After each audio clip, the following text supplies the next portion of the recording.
Drama के starting में हम फीमेल लीड किन को देखते हैं जो अपने फियांसे चंग के साथ कॉल पर बातें कर रही होती है। चंग उसे कॉल पर कहता है, सॉरी मैं बिजी होने की वजह से तुम्हारे साथ नहीं जा सका। वहीं दूसरी तरफ हम मेल लीड येन को देखते हैं जिसे डॉक्टर बोलते हैं, तुम्हें अपनी हेल्थ की केयर करनी चाहिए। फिर वो मेडिसिन लाने चले जाते हैं। तब येन उनकी चेयर पर बैठ जाता है। तभी किन वहां आकर उसे कहती है, मेरे हाथ में कुछ हो गया है, आप एक बार चेक कर लीजिए। एक्चुअली किन उसे डॉक्टर समझ लेती है। येन उसे देखकर उसकी खूबसूरती में खो जाता है, इसलिए उसे बिना कुछ बताए उसके हाथ को चेक करने लगता है। तभी डॉक्टर वहां आ जाते हैं और किन को पता चलता है येन डॉक्टर नहीं है। वो येन को थप्पड़ मारकर बाहर निकल जाती है। रिसेप्शन में जाते ही वो बिल पे करने के लिए अपना फोन ऑन करती है, पर उसका फोन ऑन नहीं होता। तो वो अपने बैग में कैश ढूंढने लगती है। तभी येन वहां आकर अपने फोन से उसका बिल पे कर देता है। हॉस्पिटल से बाहर निकलते ही किन उसे बोलती है, सॉरी मैंने तुम्हें गलत समझा था। तब येन उसे कहता है, कोई बात नहीं, कभी कभी ऐसी गलतफहमी हो जाती है। ये सुनकर किन स्माइल करने लगती है। फिर वो येन से उसका कांटेक्ट मांगती है ताकि मैं बाद में तुम्हारे पैसे लौटा सकूं। तो येन उसे फौरन अपना कांटेक्ट नंबर दे देता है। नेक्स्ट डे येन अपने घर पे बैठा फोन चला रहा होता है। तभी एक लड़की जिसे उसके ग्रैंडपा ने उसके साथ शादी करने के लिए सिलेक्ट किया था, वो वेडिंग ड्रेस ट्राई करके उससे पूछती है, मैं कैसी लग रही हूँ। वो उसे कहता है, तुम अच्छी लग रही हो। फिर वो अपना फोन चेक करने लगता है जिसमें उसे किन और चेंग की कपल फोटो दिखती है जो किन ने पोस्ट की थी। येन वो देखकर थोड़ा अपसेट हो जाता है और फोटो को डिसलाइक कर देता है। इधर जिया अपनी वेडिंग के लिए एक्साइटेड हो रही होती है। तभी उसे चेंग की आवाज सुनाई देती है, तो वो उसके रूम के बाहर जाकर खड़ी हो जाती है। तब वो चेंग और उसकी गर्लफ्रेंड की बातें सुनती है जिसमें उसकी गर्लफ्रेंड पूछती है, तुम किन को डिवोर्स कब दोगे। तो चेंग बताता है, किन से मैं अपने फायदे के लिए शादी कर रहा हूँ, मेरा फायदा पूरा होते ही मैं किन को डिवोर्स दे दूंगा। किन ये सुनकर बहुत सैड होती है। थोड़ी देर बाद वो दोनों वेडिंग सेरेमनी में होते हैं जिसमें किन चेंग को बोलती है, तुमने मुझे आज तक कभी प्रपोज नहीं किया, इसलिए मैं तुमसे शादी नहीं करूंगी। तब चेंग तुरंत घुटनों के बल बैठकर उसे रिंग देकर प्रपोज करता है। फिर भी किन उसे मना कर देती है। तब चेंग गुस्से में उससे पूछता है, तुम सबके सामने ऐसा मजाक क्यों कर रही हो। किन सबको बताती है, थोड़ी देर पहले चेंग अपनी असिस्टेंट के साथ था, इन दोनों का अफेयर चल रहा है, इसलिए मैं इसे छोड़ रही हूँ। फिर एक आदमी किन से कहता है, तुम ऐसे वेडिंग कैंसिल करके नहीं जा सकती हो, अपनी किन फैमिली के बारे में सोचो। तो किन जवाब देती है, मैं अपनी फैमिली की रेपुटेशन संभाल लूंगी। इतना बोल के किन वेडिंग छोड़कर चली जाती है। कुछ दिनों बाद किन कार ड्राइव करके ट्रिप पे जा रही होती है। तभी उसकी कार खराब हो जाती है, तो वो कार से उतरकर लोकेशन चेक करने लगती है। तो उसे अचानक येन की याद आती है। इधर येन होटल के बाहर खड़ा होता है और उस लड़की जिससे येन की शादी हो रही थी, उसकी मॉम येन को सुनाती है, तुमने वेडिंग कैंसिल करके सही नहीं किया, अब तुम्हें मेरी बेटी को बहुत सारे पैसे देने होंगे।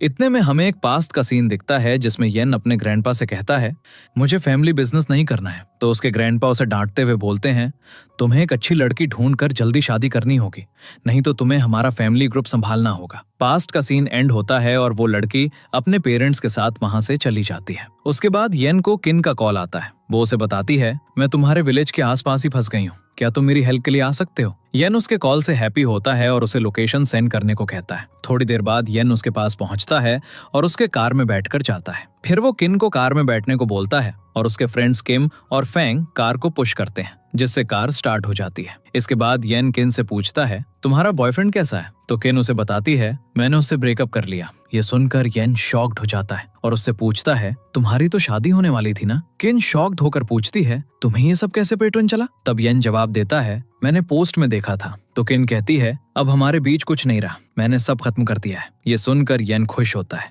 फिर वो उसे अपने घर लाता है। घर की डेकोरेशन देखकर किन पूछती है, यहाँ कोई सेलिब्रेशन था क्या। तो येन बताता है, यहाँ वेडिंग हो रही थी पर वो कैंसिल हो गई। फिर वो किन को डिनर टेबल पे बैठने को बोल देता है। तभी उसे ग्रैंडपा का कॉल आता है। वो उसे सुनाते हैं, तुमने अपनी वेडिंग क्यों कैंसिल कर दी, तुम मेरे साथ कोई ट्रिक प्ले करना चाह रहे हो क्या। तो येन किन को देखकर अपने ग्रैंडपा को बताता है, ऐसा कुछ भी नहीं है, मुझे आपके लिए एक अच्छी ग्रैंड डॉटर मिल गई है। फोन कट होते ही किन येन को डिनर के लिए बुलाती है। येन उसे देखकर स्माइल करता है और उसके पास बैठने चला जाता है। तो किन उसे वाइन लेकर आने को बोलती है। येन उसके पास जाकर बैठता है तो किन उससे पूछती है, यहाँ तुम्हारी शादी हो रही थी क्या। तब येन उसे बताता है, फैमिली प्रेशर की वजह से मुझे शादी करनी पड़ रही थी पर मैंने लास्ट मोमेंट में उन्हें मना कर दिया।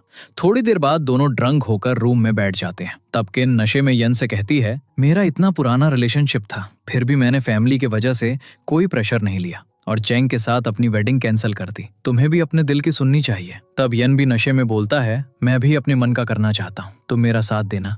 इतना बोलकर यन किन को किस करने लगता है। तभी किन यन को थप्पड़ मार देती है, जिससे यन सैड हो जाता है।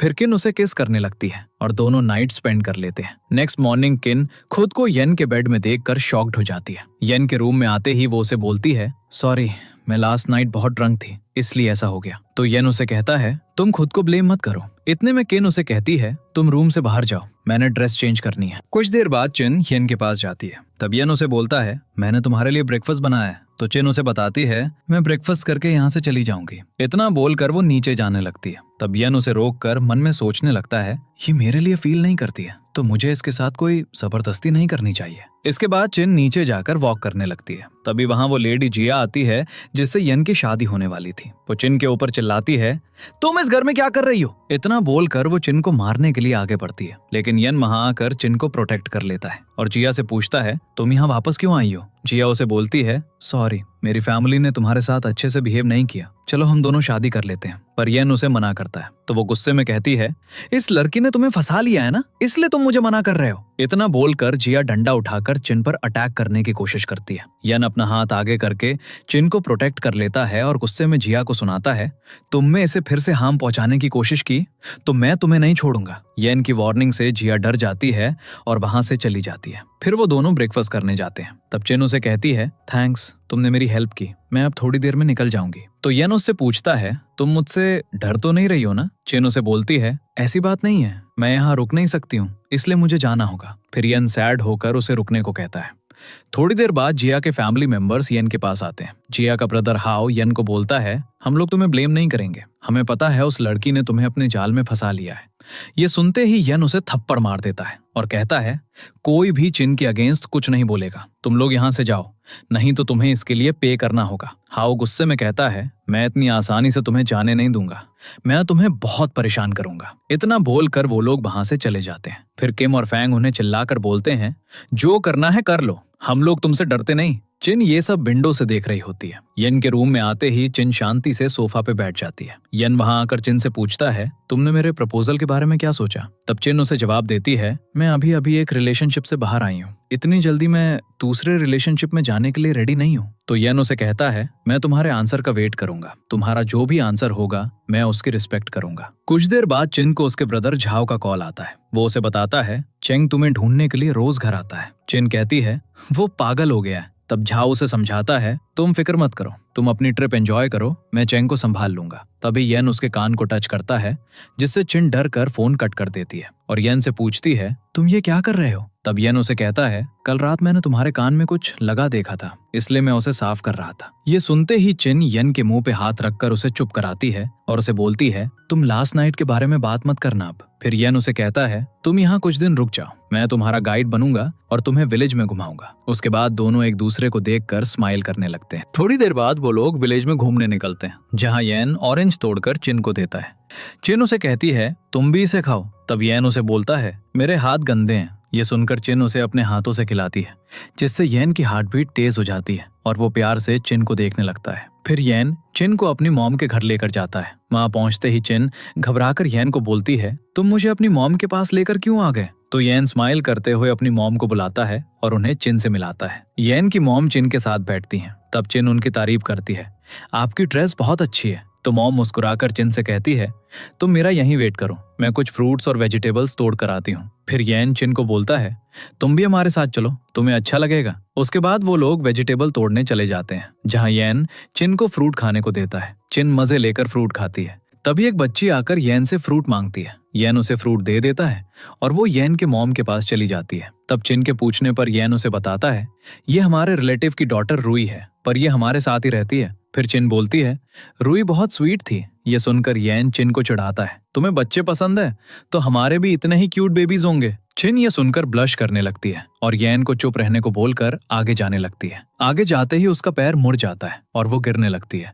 तब यन उसे होल्ड कर लेता है और दोनों एक दूसरे की आंखों में खो जाते हैं। कुछ देर बाद वो लोग घर पहुंचते हैं। तब चिन रुई के साथ खेलने चली जाती है। फिर मॉम यन से पूछती है, तुम्हारा चिन के साथ क्या रिलेशन है? येन उन्हें बताता है, मैं चिन से हॉस्पिटल में मिला था। वो हमारे विलेज से क्रॉस कर रही थी, तभी उसकी कार खराब हो गई, इसलिए उसने मुझे हेल्प के लिए कांटेक्ट किया था। ये सुनकर मॉम उससे पूछती है, तुम चिन को पसंद करते हो ना, इसलिए तुमने जिया के साथ अपनी वेडिंग कैंसिल की? तब येन जवाब देता है, ऐसा नहीं है, मैं जिया के लिए फील नहीं करता था। उसका फ्यूचर मेरी वजह से खराब ना हो, इसलिए मैंने अपना स्टेप बैक ले लिया। वो लोग बातें कर रहे होते हैं, तभी जिया अपनी फैमिली के साथ उनके घर आ जाती है। जिया की मॉम चिन को देखकर उसे सुनाने लगती है, तुम्हारे वजह से मेरी डॉटर हर्ट हो रही है, मैं तुम्हें नहीं छोड़ूंगी। इतना बोलकर जिया की मॉम चिन को मारने के लिए आगे बढ़ती है। तभी येन उन्हें रोककर चिन को प्रोटेक्ट कर लेता है। फिर वो सबको वार्न करता है, चिन को कोई भी परेशान नहीं करेगा। उसके बाद सब प्रॉब्लम का सोल्यूशन निकालने के लिए एक साथ बैठ जाते हैं और चिन साइड एक रूम में बैठी होती है। जिया के डैड कहते हैं,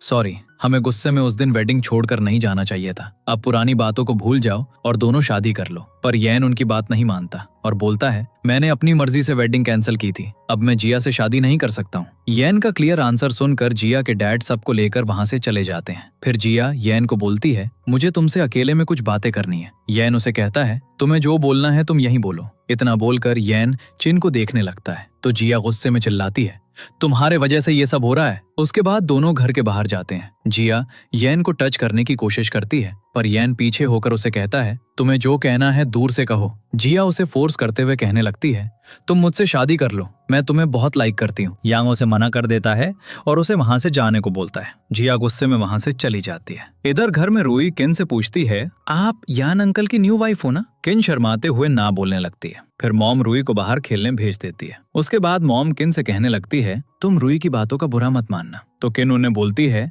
मुझे बुरा नहीं लगा, मुझे तो यान की फिक्र हो रही है, उसे जिया फैमिली कितना हैरास्ट कर रहे हैं। तो मॉम उसे समझाती है, तुम फिक्र मत करो, मैं यान को जानती हूँ, वो सारी सिचुएशन बहुत अच्छे से हैंडल कर सकता है। इतने में यान वहां आता है और मॉम उन्हें अकेले बात करने को बोलकर वहां से चली जाती हैं। किन यान से पूछती है, तुम ठीक तो हो ना? यान इनोसेंट सा फेस बनाकर नहीं कहता है और स्माइल करके उसके क्लोज आता है। तो किन उसे रोक कर बोलती है, तुम क्या कर रहे हो, मॉम आ जाएगी। तब यान बोलता है, ठीक है, हम अपने घर जाकर टाइम स्पेंड करेंगे। किन ये सुनकर स्माइल करने लगती है। नाइट में यान किन को रेशम के कीड़े दिखाकर उसे बताता है, मेरी मॉम इसी से कपड़े बनाती है। किन उन कीड़ों को देखकर डरती है तो यान एक रेशम का कीड़ा उठाकर किन के हाथों में देता है और किन का डर खत्म हो जाता है। फिर किन यान की मॉम के साथ कपड़े बनाने में हेल्प करने लगती है। यान इस ब्यूटीफुल मोमेंट को अपने फोन में कैप्चर कर लेता है। उसके बाद वो लोग घर वापस जाते हैं। किम और फैंग उनके पास आकर यान को पुटसाते हैं, सारी अरेंजमेंट हो गई है, आप सिस्टर इन लॉ के साथ टेरेस पे जा सकते हो। ये सुनकर किन शर्माते हुए उन्हें कहती है, तुम दोनों मुझे सिस्टर इन लॉ मत बोलो। फिर यान सिचुएशन संभालते हुए किन को टेरेस पे ले जाता है। वहां उनके लिए रोमांटिक डिनर पार्टी का अरेंजमेंट था। फिर यान किन से पूछता है, मुझ में कोई प्रॉब्लम होगी तो क्या तुम मुझे एक्सेप्ट करोगी? किन उससे पूछने लगती है, तुम्हें क्या प्रॉब्लम है? तो यान स्माइल करते हुए उसे कहता है, मेरे गाल पे किस करो, फिर मैं तुम्हें बताऊंगा। किन उसे किस कर लेती है। उसके बाद वो उससे बोलती है, अब बताओ क्या बताना चाहते थे? यान उसे चिढ़ाता है, तुम बिल्कुल क्रेजी हो। तो वो उसे पीटते हुए बोलने लगती है, तुमने ही तो मुझे किस करने को कहा था। उसके बाद यान उसे बताता है, मुझे मेंटल इलनेस है। नेक्स्ट मॉर्निंग वो दोनों किम और फैंग के पास आते हैं। तब फैंग किन से कहता है, हम लोग मशरूम तोड़ने जाने को बोलता है। फिर वो लोग साथ चले जाते हैं। नाइट में वापस आकर किम और फैंग मशरूम वहीं रखकर फ्रेश होने चले जाते हैं। तब किन मशरूम उठाकर यान को बताती है, मेरी फैमिली को मशरूम बहुत पसंद है। ये सुनकर यान किन से कहता है, मुझे तुम अपना एड्रेस दो, मैं वहां ये मशरूम भेज दूंगा और साथ ही साथ जिया फैमिली को भी भेज दूंगा। फिर किन उसे घूरने लगती है। तब यान उसे बताता है, जिया परिवार मुझसे जो चाहती है मैं वो नहीं दे सकता, इसलिए मुझे कॉम्पनसेट करना होगा। मैं चाहता हूँ तुम मेरी सिचुएशन समझो और मुझ पर डाउट ना करो। ये सुनकर किन स्माइल करती है और मशरूम वॉश करने चली जाती है। दोनों बेडरूम में सोए रहते हैं। तब यान को सपना आता है जिसमें वो अपने पार्टनर वैंग के साथ दुश्मन के कैद में फंसा था। उसका एनिमी हारू उसे धमकी देता है, तुम यहाँ खुफिया एजेंट बनकर आए हो, पर मैं तुम्हें सक्सेसफुल नहीं होने दूंगा। अपने सारे सीक्रेट्स बता दो, नहीं तो तुम्हें इसके लिए पे करना होगा। यान हारू को कंफ्यूज करने के लिए बोलता है, यहाँ हर तरफ हमारे एजेंट हैं। तब हारू गुस्से में आकर उसे कहता है, मुझे पता है, मैं तुम्हें टॉर्चर करूंगा तो तुम कुछ नहीं बताओगे। इतना बोलकर वो वैंग के ऊपर अटैक कर देता है, जिससे यान गुस्से में चिल्लाने लगता है। तब वांग यन को स्माइल करते हुए कहता है, हम लोग नेक्स्ट लाइफ में फिर से एजेंट बनकर मिलेंगे। फिर वो हारू पर अटैक कर देता है और दोनों की डेथ हो जाती है। ड्रीम के एंड होते ही यन नींद में डरने लगता है, जिससे किन उठ जाती है और उससे कहती है, तुम्हारी तबीयत ठीक नहीं है तो तुम हॉस्पिटल चलो। तब यन उसे घबराते हुए बोलता है, इसकी जरूरत नहीं है, मैं बस सपना देख रहा था, मुझे थोड़ी फ्रेश हवा चाहिए, इसलिए मैं बालकनी में जा रहा हूँ। इतना बोलकर यन रूम से बाहर निकल जाता है। बैल्कनी में आते ही वो स्मोकिंग करते हुए अपनी पास्ट लाइफ को याद करता है जिसमें वो छोटा बच्चा था। कुछ ऑफिसर्स उसके दादा का सामान देकर उसकी मॉम को बताते हैं मिस्टर ली ने अपना फर्ज पूरा करते करते अपनी जान दे दी। हम सबको उनके ऊपर बहुत प्राइड है। फिर यन के ग्रैंडपा वहां आकर यन की मॉम से कहते हैं मेरा बेटा इसी विलेज में रहता था, पर मैं अपने ग्रैंडसन को अपने साथ सिटी ले जाऊंगा। पर यन रोते हुए बोलता है मुझे यहीं रहना है, मैं भी अपने डैड के तरह एक अच्छा ऑफिसर बनूंगा। पास्ट एंड होते ही किन यन के पास आकर उससे पूछती है तुम ठीक तो हो ना? यन उसे बोलता है तुम इतना सोचो मत, सब ठीक है। फिर यन किन को हक कर लेता है। तब किन उसे कहती है तुम मेडिसिन ले लो, तुम्हें फीवर है। तो यन उसे बोलता है मेडिसिन से मेरा कुछ नहीं होगा, मुझे किस चाहिए। किन उसे रोक देती है और बोलती है तुमने अभी अभी स्मोकिंग की है और मुझे स्मोकिंग पसंद नहीं, इसलिए तुम मुझे किस नहीं कर सकते हो। नेक्स्ट मॉर्निंग किन उठते ही यन को चेक करती है और उसे खुश होकर बोलती है तुम्हें अब फीवर नहीं है। फिर यन उसे कहता है तुम थोड़ी देर और रेस्ट करो, मैं तुम्हारे लिए मशरूम तोड़ कर आता हूँ। कुछ देर बाद यन मशरूम लेकर वापस घर आ रहा होता है। तब उसे रास्ते में उसकी मॉम दिखती है। वो मॉम से पूछता है आप यहाँ क्या कर रही हैं? तो मॉम उसे बताती है किन को मेरी ड्रेस पसंद आई थी, इसलिए मैं उसके लिए सेम ड्रेस लेकर आई हूँ। इतने में यन के घर से धुआं निकलने लगता है, जिसे देखकर मॉम यन को बताती है तुम्हारे घर से धुआं निकल रहा है। फिर वो दोनों किन की फिक्र करते हुए दौड़कर घर चले जाते हैं। घर में किन किचन से खांसते हुए निकलती है। तब यन उससे पूछता है यहाँ क्या हुआ है? वो उसे बताती है तुम मेरे लिए मशरूम लेने गए थे, इसलिए मैं तुम्हारे लिए ब्रेकफास्ट बना रही थी, पर मुझे कुकिंग नहीं आती है इसलिए ऐसा हो गया। उसके बाद मॉम उसके पास आकर बताती है तुम अपने चोट पे मेडिसिन लगा लो, ब्रेकफास्ट मैं बना दूंगी। ये सुनकर किन उन्हें कहती है सॉरी, मेरी वजह से आपको प्रॉब्लम हो गई। तो मॉम स्माइल करके बोलती है तुम रेस्ट करो, मैं किचन साफ करने जा रही हूँ। मॉम के जाते ही यन किन के चोट पे मेडिसिन लगाने लगता है। किन उसे कहती है मैं कितनी स्टूपिड हूँ, एक काम भी ठीक से नहीं कर पाती। तब यन उसे बताता है मुझे इससे फर्क नहीं पड़ता है, तुम जैसी भी हो परफेक्ट हो। ये सुनकर किन यन से इम्प्रेस हो जाती है और उसे प्यार से देखने लगती है। फिर यन उसे बताता है मॉम तुम्हारे लिए न्यू ड्रेस लाई है, तुम उसे ट्राई करके देख लो। किन खुश होकर फौरन ड्रेस चेंज करने चली जाती है। कुछ देर बाद किन वो ट्रेडिशनल ड्रेस पहनकर मॉम के पास जाती है। तब मॉम उसकी तारीफ करती है तुम कितनी ब्यूटीफुल लग रही हो, इस ड्रेस में तुम बिल्कुल हमारे विलेज की गर्ल लग रही हो। तभी यन वहां आ जाता है और किन को देखकर हैरान हो जाता है। फिर वो स्माइल करते हुए किन की तारीफ करता है तुम इस ड्रेस में बहुत अच्छी लग रही हो। उसके बाद दोनों विलेज में घूमने निकल जाते हैं, जहां यन किन की पिक्चर्स क्लिक करता है। वहीं थोड़ी देर बाद एक कपल आकर यन से बोलते हैं हमारी भी पिक्चर क्लिक कर दीजिए। यन उनकी फोटोज खींच देता है। तब वो यन से कहता है आप दोनों कपल है ना, मैं आपकी भी पिक्चर क्लिक कर देता हूँ। ये सुनकर यन खुश हो जाता है और दोनों खुशी खुशी पोज देने लगते हैं। नाइट में क्विन थक कर बेड पे बैठी होती है। तब यन आकर उसके पैर दबाने लगता है और उससे पूछता है अब तो हम एक दूसरे को अच्छे से समझने लगे हैं, अब तुम मुझे प्रपोजल का आंसर दे दो। क्विन मजाक में कहती है तुम्हें इतनी जल्दी क्यों है? तो यन उसे बोलता है ऐसी बात नहीं है, मैं तुम्हारे ऊपर कोई प्रेशर नहीं डाल रहा हूँ, मैं बस तुम्हें लेकर थोड़ा सेंसिटिव हो गया हूँ, इसलिए तुमसे जल्दी से जल्दी आंसर जानना चाहता हूँ। ये सुनकर क्विन सीरियस हो जाती है और यन को अपना जवाब बताने लगती है। तभी जिया के डैड यन के घर के बाहर आकर उसे पुकारने लगते हैं।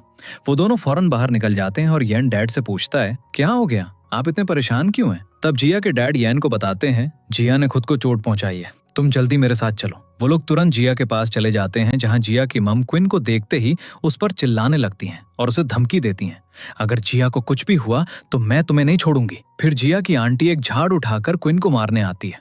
ये देखकर यन उसके आगे आकर उसे बचाता है और उन लोगों को वार्न करता है तुम लोग क्विन से दूर रहो, नहीं तो अच्छा नहीं होगा। तब फैंग एक स्टिक लेकर आता है और जिया की फैमिली से कहता है अगर अब भी किसी को लड़ना है तो मेरे पास आ जाओ। यन जिया की मम से किया की फिक्र करनी चाहिए, कहीं उसे कुछ हो ना जाए, इसलिए उसे हॉस्पिटल लेकर चलो। तो सभी जिया को हॉस्पिटल ले जाने लगते हैं। तब यन क्विन से कहता है तुम्हें डरने की जरूरत नहीं है, मैं तुम्हें कुछ नहीं होने दूंगा और ये सब तुम्हारी वजह से नहीं हुआ है, मैं सब कुछ हैंडल कर लूंगा। फिर वो फैंग से कहता है क्विन का ख्याल रखना और वहां से चला जाना। तब क्विन देखती है यन अपना मोबाइल वहीं भूल गया, तो वो फैंग से कहती है मैं उसे ये देकर आती हूँ। फैंग क्विन से कहता है तुम्हें वहां जाने की कोई जरूरत नहीं है, यन सब संभाल लेगा। फिर वहां यन की मम आती हैं और क्विन से कहती हैं फैंग ठीक कह रहा है, तुम्हें घर जाकर आराम करना चाहिए। तो क्विन घर आ जाती है। तब फैंग उसके लिए फूड बनाकर लाता है और कहता है मैं यन के जितना अच्छा तो नहीं बना सकता, पर मुझे जैसा आता मैंने बना दिया। क्विन कहती है मुझे माफ करना, मेरी वजह से तुम्हें परेशानी हुई, पर इस खाने के लिए थैंक्स। फिर दोनों फूड खाने लगते हैं। तभी फैंग के मोबाइल पर कॉल आता है और वो शॉक्ड हो जाता है।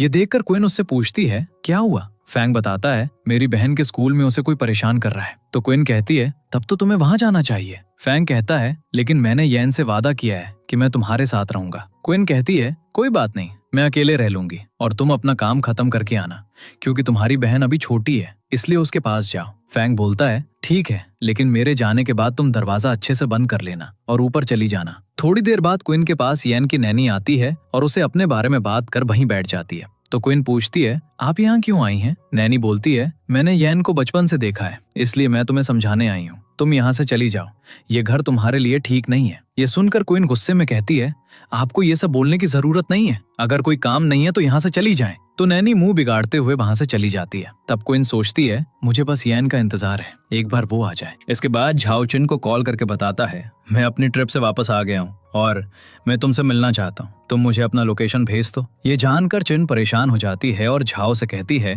मैं एक छोटे से गाँव में हूँ, तुम मुझे नहीं ढूंढ पाओगे, इसलिए मैं ही तुम्हारे पास आती हूँ। ये बोलकर वो कॉल कट कर देती है और सोचने लगती है मुझे बाहर जाना होगा, पर यान ने मुझे मना किया था, इसलिए मैं एक नोट लिख देती हूँ और फिर बाहर जाकर कार में बैठने लगती हूँ। दूसरी तरफ यान जिया को हॉस्पिटल लेकर आता है तो डॉक्टर्स जिया को ऑपरेशन रूम में ले जाते हैं और एक नर्स हाओ को बिल भरने को कहती है। तो हाओ यान को अपने साथ चलने को कहता है। इधर चिन किम को कॉल करके जिया की कंडीशन के बारे में पूछती है। किम बताता है वो अभी तक जिंदा है और उसे ऑपरेशन रूम में ले जाया गया। फिर वो यान के बारे में पूछती है तो बताता है वो बिल भरने गया है। तभी जिया की मॉम किम के पास आती हैं और उससे छीनने लगती हैं, पर तब तक किम चिन को बाय बोलकर कॉल कट कर देता है। जिसके बाद जिया की मॉम किम पर गुस्सा करने लगती हैं और उससे कहती हैं तुम अपनी फैमिली के खिलाफ कैसे जा सकते हो? किम कहता है क्योंकि इसमें जिया की गलती है, उन लोगों की नहीं। फिर हाओ और यान वहां आते हैं। तब किम यान को बताता है चिन तुमसे बात करना चाहती है। ये बोलकर वो कॉल लगाकर यान को दे देता है। तो चिन यान से जिया की कंडीशन के बारे में पूछती है। तभी वहां डॉक्टर आकर कहते हैं तुम लोगों को फॉर्म पर साइन करना होगा। ये सुनकर चिन अपसेट हो जाती है और यान कहता है मैं तुमसे बाद में बात करता हूँ। ये बोलकर वो कॉल कट कर देता है। फिर हाओ यान को फॉर्म पर साइन करने को कहता है तो यान कहता है मेरा रिश्ता जिया के साथ किसी भी तरह से नहीं है, तो फिर मैं साइन क्यों करूंगा? हाओ कहता है पर वो तुम्हारी फियोंसे है ना? ये सुनकर डॉक्टर हाओ से कहता है इस फॉर्म में सिर्फ फैमिली वाले साइन कर सकते हैं। तब हाओ उस पर साइन कर देता है। उधर चिन सोचती है पता नहीं मैं यान से नजरें कैसे मिलाऊंगी, ये सब मेरी वजह से हुआ है। ये सोचते हुए वो वहां से चली जाती है। वहीं गांव की लड़कियां यान और चिन के बारे में गॉसिप करने लगती हैं।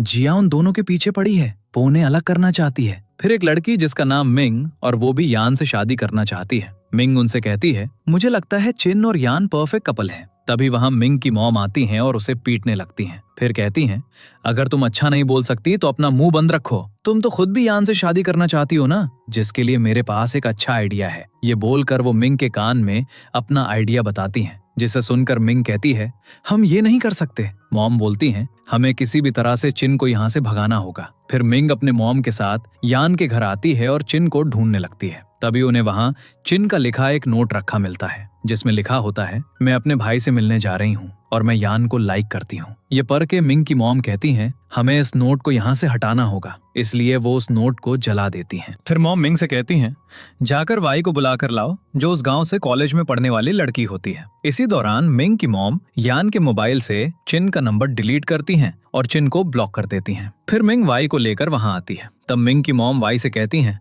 हमें तुमसे एक लेटर लिखवाना है। तो वाई लिखने से मना कर देती, पर मॉम उसे पैसे देती हैं, जिससे वाई उनके हिसाब से एक लेटर लिखवाती है। मैं तुम्हें लाइक नहीं करती हूँ और तुम्हारे साथ नहीं रहना चाहती, इसलिए मैं जा रही हूँ। ये सब वो लोग इसलिए करते हैं ताकि चिन और यान के बीच मिसअंडरस्टैंडिंग हो जाए और दोनों एक दूसरे से दूर चले जाएं। फिर मिंग वो लेटर वहीं रखती है और अपनी मॉम के साथ चली जाती है। इधर डॉक्टर बाहर आके यान को बताते हैं जिया अब ठीक है, उसे ज्यादा प्रॉब्लम नहीं है, बस बेड रेस्ट करने की जरूरत है। फिर डॉक्टर यान को साइड में ले जाकर बताते हैं वो सच में मरना नहीं चाहती थी, वो बस तुम लोगों को डरा रही थी, इसलिए उसने अपनी ड्रिंक में थोड़ा सा जहर मिलाया था। ये बोलकर डॉक्टर वहां से चला जाता है। तब किम ये बातें सुन लेता है और यान से कहता है ये लोग बहुत चालाक हैं, पर अब तुम्हें चिन से बात कर लेनी चाहिए क्योंकि बहुत लेट हो गया है। यान बोलता है अब उससे बात करने का नहीं मिलने का टाइम है। ये बोलकर वो वहां से निकल जाता है। उधर चिन झाओ से मिलती है, तब झाओ उसे टीज करने लगता है। तभी उसके मोबाइल पर एक कॉल आता है और उसे पता चलता है अंकल का एक्सीडेंट हो गया और वो हॉस्पिटल में एडमिट है। ये बात झाओ चिन को बताता है तो वो भी अंकल से मिलने की जिद करने लगती है।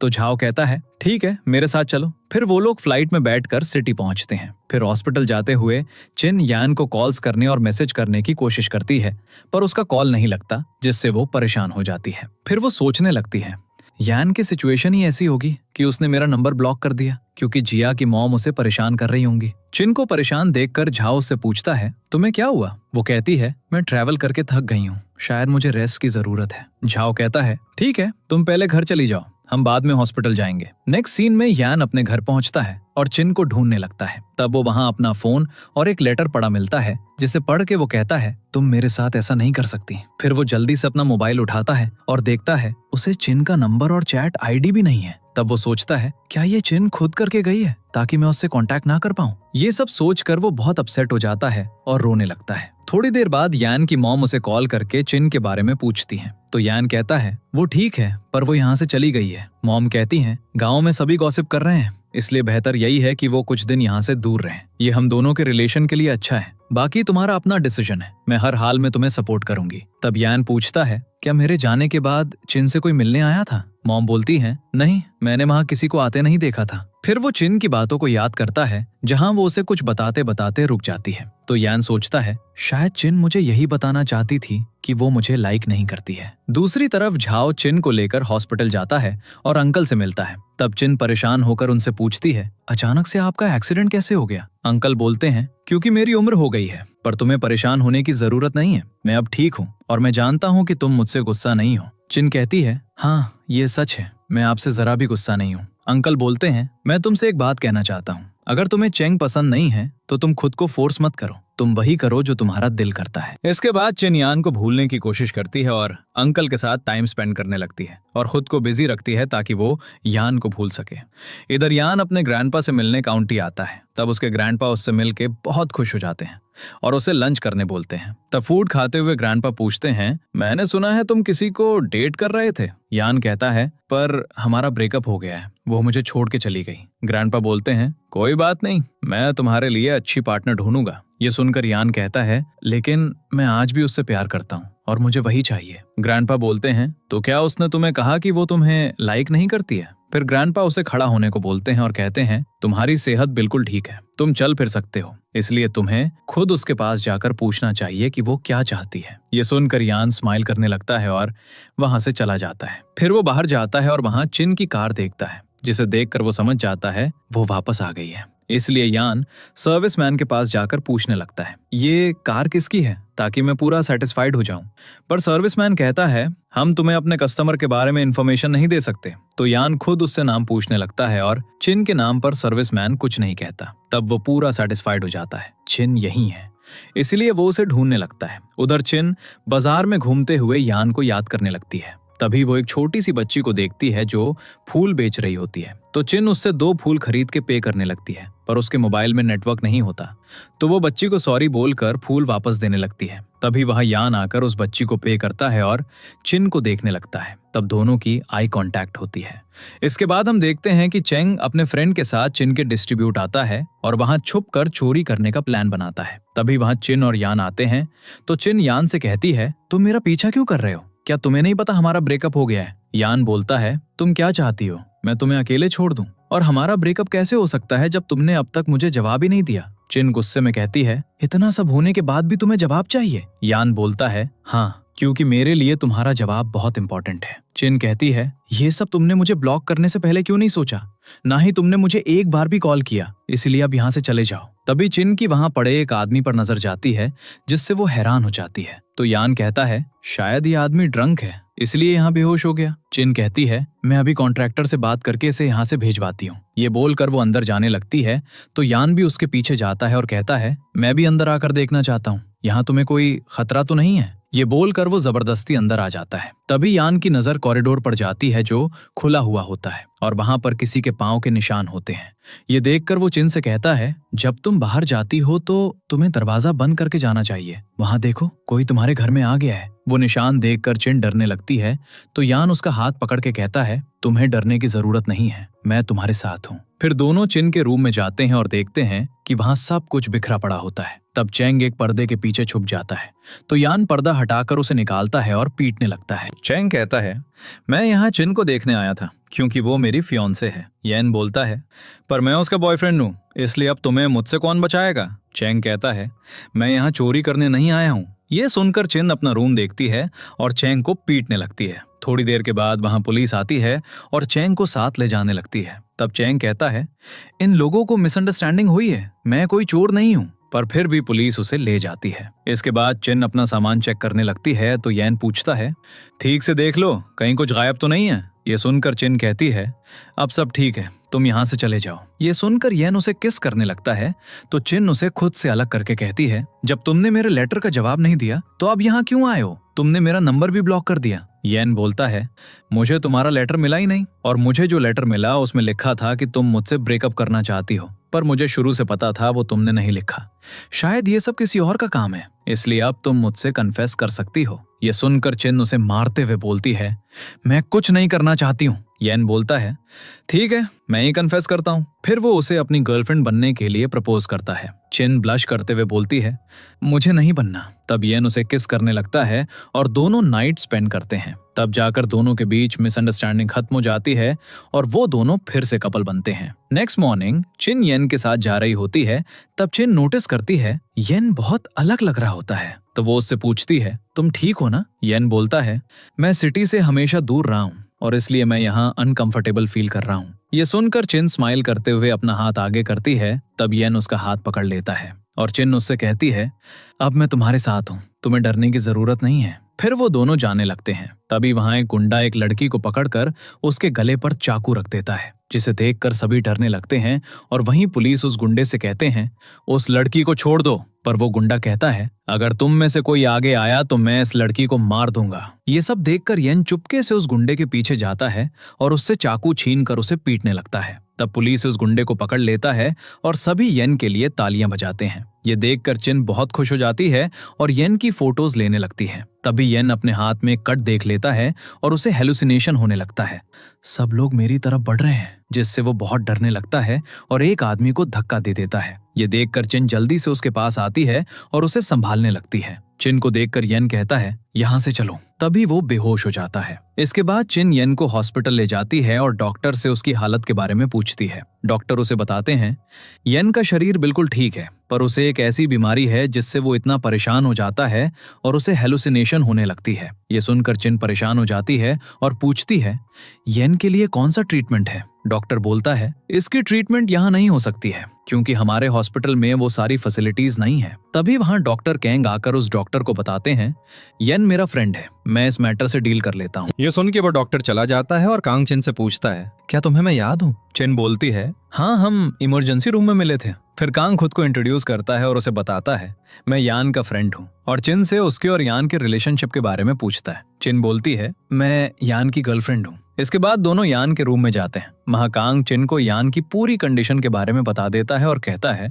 अब यान के होश में आने के बाद ही हम उसका इलाज शुरू कर सकते हैं, पर तब तक तुम इससे बात करने की कोशिश करो, मुझे लगता है वो तुम्हारी आवाज सुन लेगा। चिन कहती है, ठीक है, मैं कोशिश करती हूँ। फिर कांग वहां चला जाता है। थोड़ी देर बाद यान को होश आता है।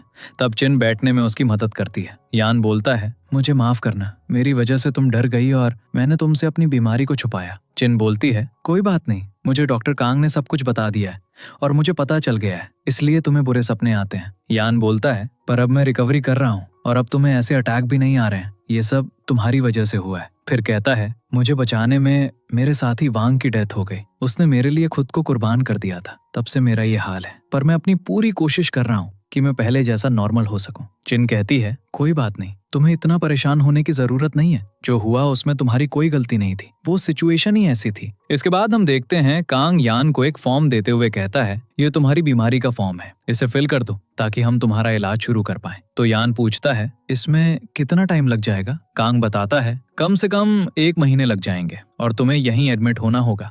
ये सुनकर यान शॉक्ड हो जाता है, उसे यहीं रहना होगा। तब चिन उसका हाथ पकड़ के उसे सेटिस्फाइड करती है और कहती है, कोई बात नहीं, मैं तुम्हारे साथ हूँ। तब यान उस फॉर्म को फिल कर देता है। फिर यान चिन से पूछता है, तुम मेरे बारे में जानने के बाद भी मेरे साथ रहना चाहती हो? और अब तो मुझे यहीं रहना होगा, जबकि मैं यहाँ रहना भी नहीं चाहता था। चिन कहती है, तुम्हें इतना सोचने की जरूरत नहीं है, मैं हर हाल में तुम्हारे साथ रहूंगी। और रही बात हॉस्पिटल की, तो मैं हूं ना तुम्हारे साथ, इसलिए अब तुम सिर्फ अपनी ट्रीटमेंट पर ध्यान दो और ये सब सोचना छोड़ो। उसके बाद चिन यान से बोलती है, तुमने डॉक्टर को क्यों नहीं बताया कि उसकी डेथ हो चुकी है? ये सुनकर यान कंफ्यूज होकर पूछता है, तुम किसकी डेथ की बात कर रही हो? चिन सोचती है यान इस टॉपिक पर बात नहीं करना चाहता है, इसलिए बात बदलने की कोशिश कर रहा है। तो वो कहती है, मैं जिया की बात कर रही हूँ, उसकी डेथ हो गई थी ना, तुम्हें याद नहीं उसने सुसाइड किया था? यान कहता है, वो तो तुमने भी देखा था, पर वो बच गई थी, उसे ज्यादा कुछ नहीं हुआ था। चिन कहती है, मैं उस टाइम की नहीं, उसके बाद के बारे में पूछ रही हूँ। यान कहता है, उसने सिर्फ एक ही बार सुसाइड किया है, दोबारा नहीं। फिर यान अपना मोबाइल में उसे जिया की स्टोरी वगैरह दिखाता है, जिसे देखकर यान समझ जाता है चिन को कंफ्यूजन हुआ है। इसलिए वो उसे बताता है कि ये स्टोरी तब की है जब जिया की बिल्ली मर गई थी। इससे जिया का कोई लेना देना नहीं है, और मैंने सुना है अब वो ब्लाइंड डेट पर भी जाने लगी है। ये सब सुनकर चिन सेटिस्फाइड हो जाती है और दोनों वहां से चले जाते हैं। नेक्स्ट डे यान और चिन हॉस्पिटल आते हैं। तब यान अपने पेपर्स काउंटर पर सबमिट करता है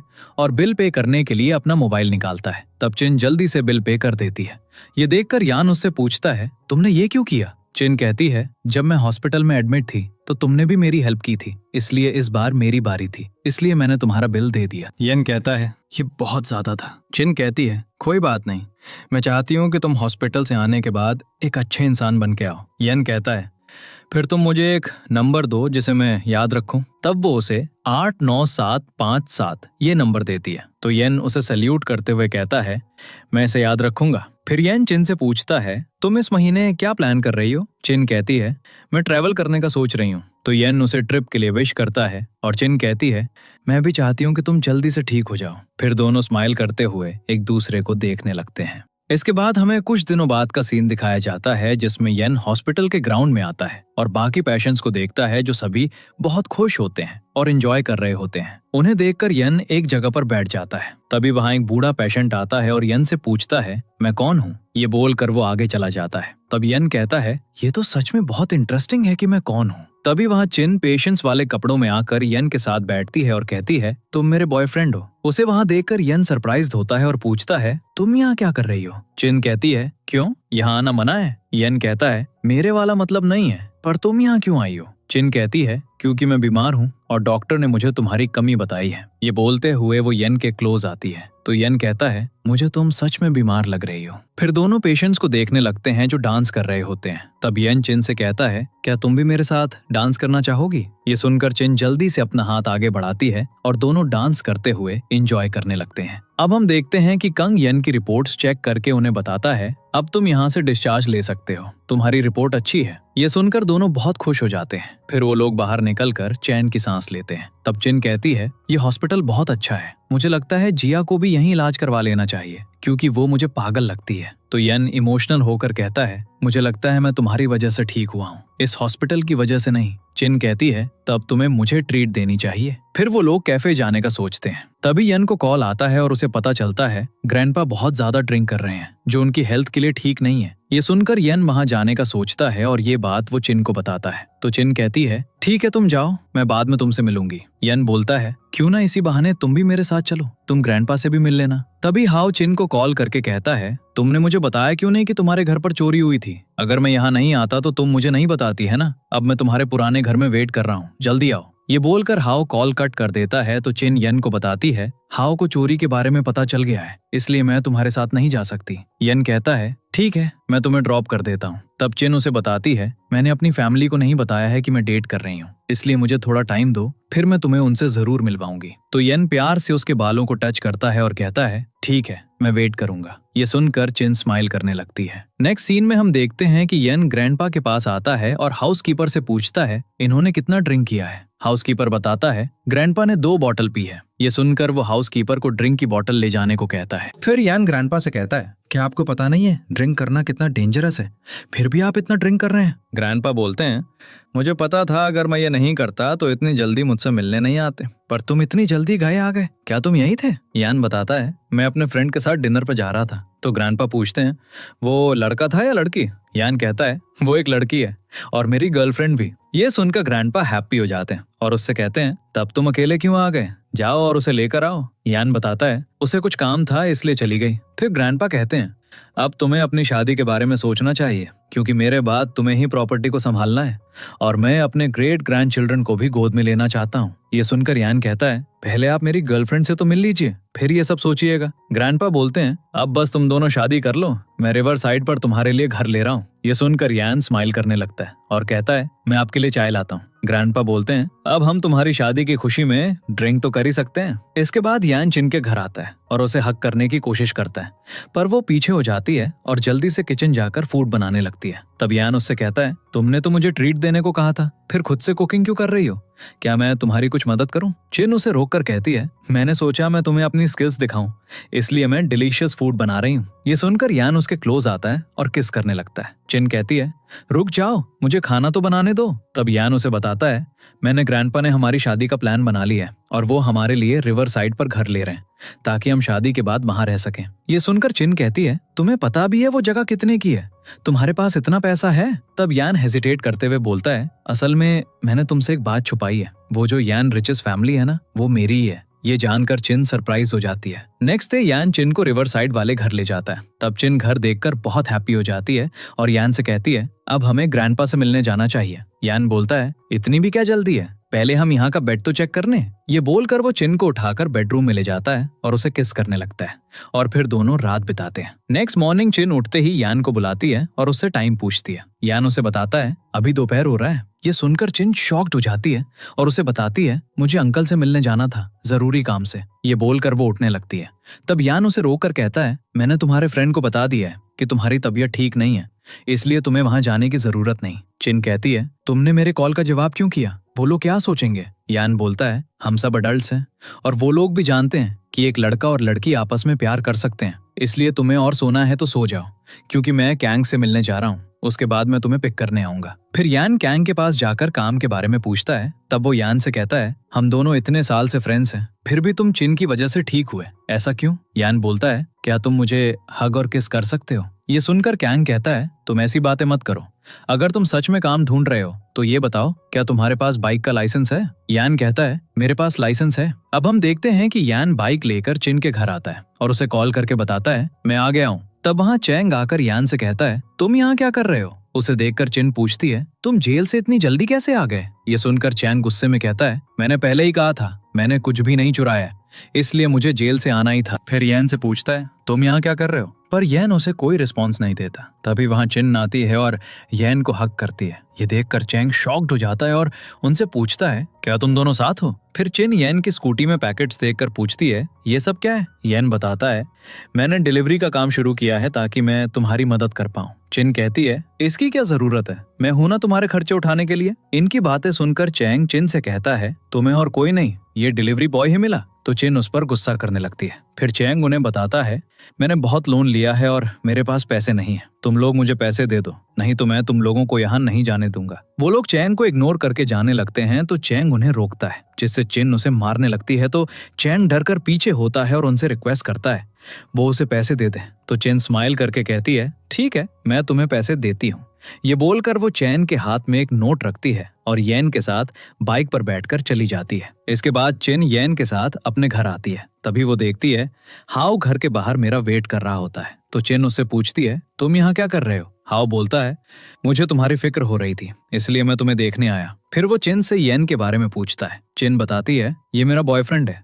यैन हाथ मिलाने के लिए हाथ आगे बढ़ाता है तो हाउ उससे हाथ मिलाते हुए उसके पास पैकेट देखता है और पूछता है, ये पैकेट किस चीज का है? यैन बताता है, ये क्लाइंट का पार्सल है, क्योंकि मैं एक डिलीवरी बॉय हूँ। ये सुनकर हाउ चिन को देखने लगता है। फिर वो लोग अंदर जाते हैं और चिन कहती है, तुम लोग बैठो, मैं पानी लेकर आती हूँ। पर यैन उसे बैठने का बोलकर खुद पानी लेने जाता है। थोड़ी देर बाद यैन पानी लेकर आता है और हाउ को पीने देता है। तब हाउ यैन से अलग अलग सवाल पूछने लगता है, तुम लोग कब मिले, तुम क्या करते हो, वगैरह वगैरह। यैन बताता है, मैं सीक्रेट एजेंट था और अब डिलीवरी का काम करता हूँ। तब चिन हाउ से कहती है, तुम इतना सवाल करना बंद करो। तभी हाउ को एक कॉल आता है, जिससे बात करने के बाद वो जाने लगता है। तो चिन खुश होते हुए कहती है, अच्छा हुआ तुम जा रहे हो। हाउ बोलता है, अभी तो मैं जा रहा हूँ, पर मैं बाद में तुमसे बात करता हूँ। ये बोलकर हाउ वहां से चला जाता है। इधर यैन के अंकल फू चिन के अंकल के साथ ड्रिंक कर रहे होते हैं, क्योंकि वो दोनों पुराने फ्रेंड्स होते हैं।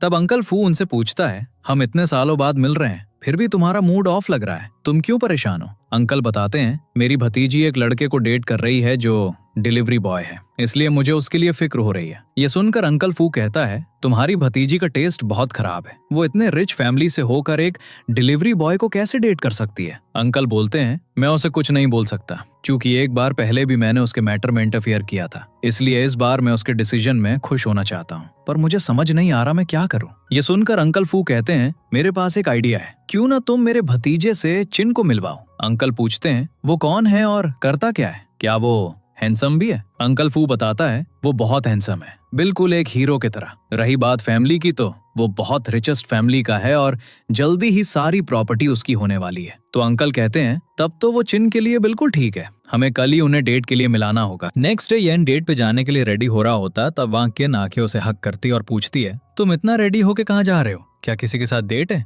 येन बोलता है, मेरे अंकल फू ने मुझे आज एक डेट के लिए बुलाया है, इसलिए मुझे वहां जाना होगा। किन कहती है, ये तो एक कोइंसिडेंस हो गया, आज मेरे अंकल ने भी मुझे मिलने के लिए बुलाया है। फिर येन उसके क्लोज जाने लगता है तो किन कहती है, तुम्हारे कपड़े खराब हो जाएंगे, पहले मीटिंग के लिए तो जाओ। येन बोलता है, कोई बात नहीं, मुझे उसकी फिक्र नहीं है। ये बोल के वो किन को बेडरूम ले जाता है। इसके बाद किन रेस्टोरेंट आके अंकल फू और किन के अंकल से मिलती है। फिर हाय हेलो के बाद वो लोग टेबल पर बैठ जाते हैं। तभी वहाँ किन आती है तो येन उसे देखने लगता है। ये देखकर किन के अंकल स्माइल करते हैं। फिर अंकल किन को बुलाते हैं और टेबल पर बैठने को कहते हैं। तब किन और येन समझ जाते हैं, अंकल और किन के अंकल ने उन्हें ही डेट के लिए बुलाया है। तब अंकल येन को किन के हॉबी वगैरह के बारे में बताने लगते हैं। ये सुनकर किन अंकल से पूछती है, आप ये सब इसे क्यों बता रहे हैं? अंकल बोलते हैं, ताकि तुम दोनों एक दूसरे को अच्छी तरह जान जाओ। किन बोलती है, इसकी कोई जरूरत नहीं है, क्योंकि मेरा पहले से एक बॉयफ्रेंड है। अंकल बोलते हैं, तुम्हें उसके बारे में बात करने की जरूरत नहीं है, वो एक डिलीवरी बॉय है और येन एक रिचेस्ट फैमिली से है और ये सीक्रेट एजेंट था। तब येन अंकल से कहता है, मैं भी सिंगल नहीं हूँ, मेरे पास एक गर्लफ्रेंड है। ये बोल के वो किन का हाथ पकड़ के उनके सामने करता है,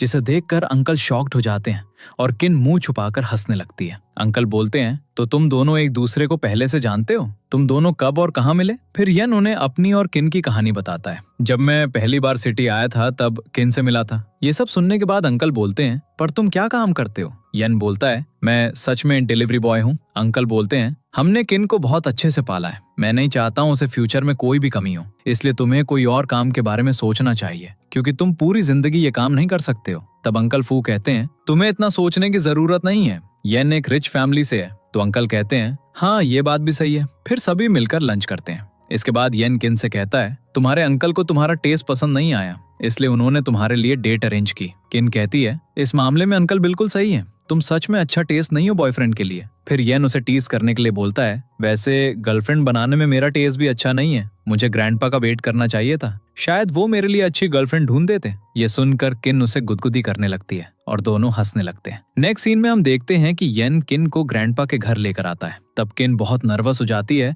और येन से अपने लुक्स के बारे में पूछने लगती है। येन कहता है, तुम्हारा लुक बिल्कुल ठीक है, तुम्हें इतना सोचने की जरूरत नहीं है, मैं तुम्हारे साथ हूँ। फिर दोनों अंदर जाते हैं और ग्रैंडपा से मिलते हैं। ग्रैंडपा येन को देखकर खुश हो जाते हैं और उससे किन के बारे में पूछते हैं, क्या यही मेरी होने वाली डॉटर इन लॉ है? तब किन ग्रैंडपा को हेलो करती है और बताती है, यह हमेशा आपके बारे में बातें करता है। तभी वहाँ येन की आंट लेली और उसका कजिन हान आता है और येन से कहता है, ग्रैंडपा हर रोज तुम्हारी बात करते हैं, अच्छा हुआ तुम यहाँ आ गए। तब येन उसे कंफ्यूज नजरों से देखने लगता है। हान कहता है, मैं तुम्हारा कजिन हूँ, शायद तुम्हें मैं याद नहीं होगा क्योंकि हमें मिले बहुत साल हो गए। फिर ग्रैंडपा येन को बताते हैं, ये तुम्हारा कजिन है और तुम्हारी आंट है, ये लोग आज ही अब्रॉड से वापस आए हैं, तुम हान से बचपन में मिले थे, उसके बाद ये लोग अब्रॉड चले गए थे। ये सब सुनकर येन कहता है, मैं हान को कैसे भूल सकता हूँ। फिर हान किन को हेलो करता है और उसे अजीब नजरों से देखने लगता है। इसके बाद ग्रैंडपा उनसे बैठने को कहते हैं और किन से बात करने लगते हैं। तब आंट लिली ग्रैंडपा से पूछती हैं, क्या आप किन की फैमिली को जानते हैं? ग्रैंडपा बोलते हैं, किन एक रिच फैमिली से है और इसके अंकल किन कंपनी के प्रेसिडेंट हैं और उनकी कंपनी से हमारी कंपनी का अच्छा कॉपरेशन है। ये सुनकर आंट लिली गुस्सा हो जाती हैं। फिर ग्रैंडपा हाउसकीपर से गिफ्ट्स मंगवाते हैं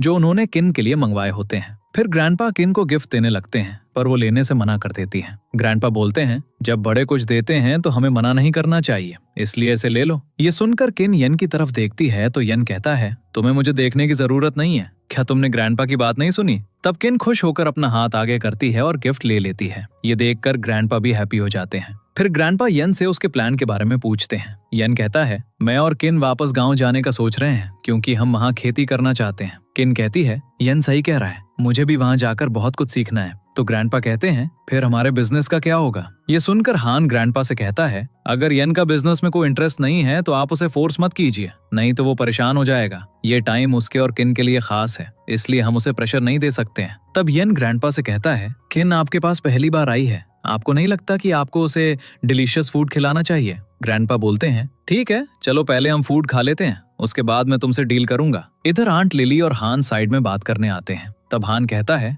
मुझे पहले ही किन के बारे में पूरी इन्फॉर्मेशन निकलवा लेनी चाहिए थी। आंट लिली बोलती हैं कोई बात नहीं, मुझे भी किन के बारे में बहुत कुछ पता है। कुछ सालों पहले वो अपने बॉयफ्रेंड के साथ पकड़ी गई थी, तब उसने उसे डंप करके छोड़ दिया और उसे इस बात का कोई गिल्ट भी नहीं है। ये सुनकर हान कहता है क्या लड़कियां ऐसा भी कर सकती हैं? आंट लिली कहती हैं आजकल की लड़कियां ऐसी ही होती हैं, अगर यन की शादी किन से हो गई तो सारी प्रॉपर्टी उसकी हो जाएगी, इसलिए हमें किसी तरह तुम्हारी कजिन जियांग को यहाँ लाना होगा ताकि यन उससे शादी करे, क्योंकि जियांग हमारी साइड रहेगी और हमारी बात सुनेगी। इसके बाद किन और यन घर जा रहे होते हैं। तब यन किन से पूछता है तुम्हें मेरा डिसीजन सही लगा ना, तुम क्या चाहती हो मैं क्या करूं? किन कहती है मुझे बस तुम्हारी खुशी से मतलब है, तुम जो चाहे कर सकते हो, और अगर तुम्हें पैसों की जरूरत हो तो मैं तो हूं ही। ये सुनकर यन उसके क्लोज आने लगता है। किन कहती है अभी हम बाहर हैं, कम से कम ये तो देखो। फिर बोलती है तुम्हें अपनी आंट लिली और हान को देखा, वो लोग मुझे अजीब लग रहे थे। यन बोलता है जब मैं छोटा था तो मेरे अंकल ने फ्रॉड किया था, इसलिए उन लोगों को काउंटी से निकाल दिया गया था और अब जाकर वो वापस आए हैं, पर मैं उन्हें ग्रैंडपा को हर्ट नहीं करने दूंगा।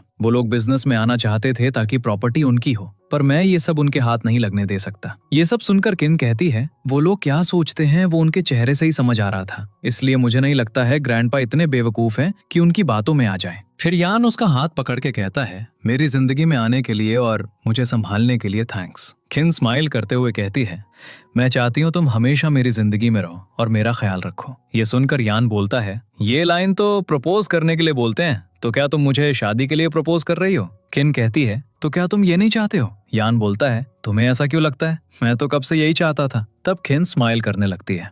ये देखकर यान बोलता है अब हमें अपने पेरेंट्स को एक दूसरे से मिलवा देना चाहिए। किन कहती है लेकिन इतनी जल्दी क्या है? यान बोलता है तुम्हें कहा था ना कि तुम मुझे सपोर्ट करोगी, तो अब मेरी बात मान लो। ये बोलकर वो किन को गोद में उठाकर घुमाने लगता है और किन हंसने लगती है। नेक्स्ट सीन में हम देखते हैं कि किन के अंकल और हाओ यान के ग्रैंडपा के घर आते हैं। तब ग्रैंडपा अंकल से मिलकर बहुत खुश होते हैं और उनकी तारीफ करते हैं। अंकल बोलते हैं ये सब आपके वजह से ही है, इसलिए आज हम मिल रहे हैं और हमारे बीच रिश्ता हो रहा है। ग्रैंडपा बोलते हैं ये तो हमारे बच्चों की वजह से हुआ है। फिर हान की कजिन जियांग यान के पास जाकर उससे बैग लेने लगती है। तब यान अपना हाथ पीछे करते हुए उससे पूछता है तुम कौन हो? जियांग बताती है मैं हान की कजिन हूँ, और यान को याद दिलाती है कि तुमने बचपन में मेरी मदद भी की थी, क्या तुम्हें याद नहीं है?